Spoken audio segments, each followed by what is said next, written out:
Nayati le petit Indien. Dans la forêt où vit Nayati, il y a un arbre spécial, un arbre qui porte son nom. C'est son grand-père qui l'a planté à sa naissance, et Nayati est bien décidé à le trouver. Pour cela, il va avoir besoin d'aide, mais les bois cachent bien des dangers. Réussira-t-il à le retrouver? Nayati le petit Indien. Texte de Blandine Aubin, illustration de Danker-Leroux. Nayati vivait chez sa grand-mère, dans une cabane au bord de la forêt. Un matin, la vieille dame lui confia un secret. « Nayati, sais-tu qu'il y a un arbre à toi dans les bois? Ton grand-père l'a planté le jour où tu es né. Il a même gravé ton prénom sur le tronc. » À cette nouvelle, Nayati se mit à rêver. « Un arbre à moi, j'aimerais bien voir ça. »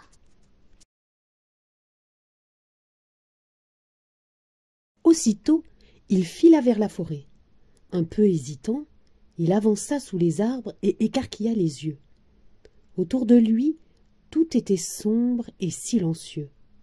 Brusquement, Nayati vit un jeune renard surgir de sa tanière. « Bonjour, je m'appelle Nayati, » dit le garçon. « Je cherche un petit arbre portant mon prénom. Sais-tu où je peux le trouver? » « C'est que je ne sais pas lire. Demande au vieux hibou. Il sait toujours tout. » Nayati poursuivit son chemin. Soudain, il aperçut le vieux hibou sur une branche. « Vieux hibou, » lui dit-il, « toi qui sais tout, peux-tu m'aider à trouver mon arbre? Il est tout petit et porte mon prénom. » Le vieux hibou secoua la tête d'un air désolé. « Hélas, j'ai cassé mes lunettes depuis belle lurette. Va donc à la clairière et demande au grand cerf. » Nayati continua sa route et parvint à la clairière. Sous le soleil, un arbre superbe semblait toucher le ciel. Nayati regarda autour de lui et murmura. « Je me demande où est le grand cerf. » À cet instant, un grondement résonna à travers la forêt. Le sol se mit à trembler.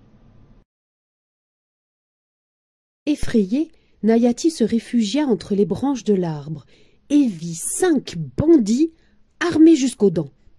Leur chef, un géant à barbe noire, posa un sac de pièces d'or au pied de l'arbre.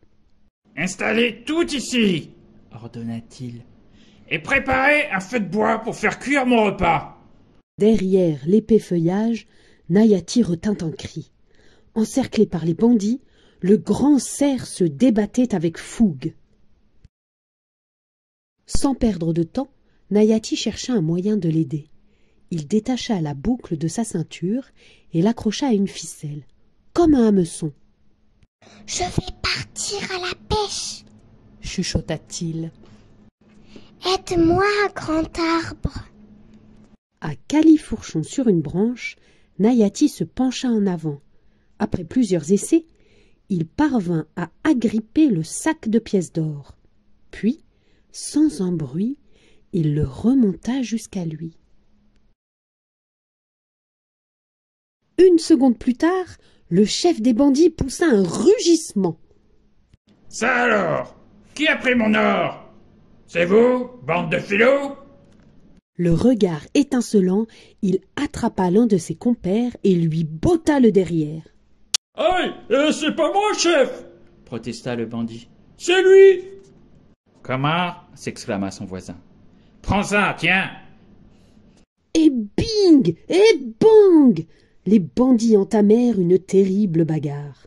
En un éclair, ils valsèrent les uns après les autres dans les airs. Peu après, allongé par terre, leur chef gémit en crachant une dent. « Si ce n'est pas vous, alors, qui a volé mon or ?» Cachée dans l'arbre, Nayati prit une grosse voix. « C'est moi, l'esprit de la forêt. Je transforme l'or en poussière et les voleurs en vers de terre. Débarrassez-moi le plancher. » Morts de frousse, les bandits ne se le firent pas dire 2 fois. Leur chef en tête, ils prirent la poudre d'escampette en poussant des cris d'effroi. « Filons d'ici. Cette forêt est hantée. » Dès qu'ils eurent disparu, Nayati sauta à terre et courut délivrer le grand cerf. « Merci, dit celui-ci, tu m'as sauvé la vie. Qui es-tu » ? « Je m'appelle Nayati, » répondit le garçon.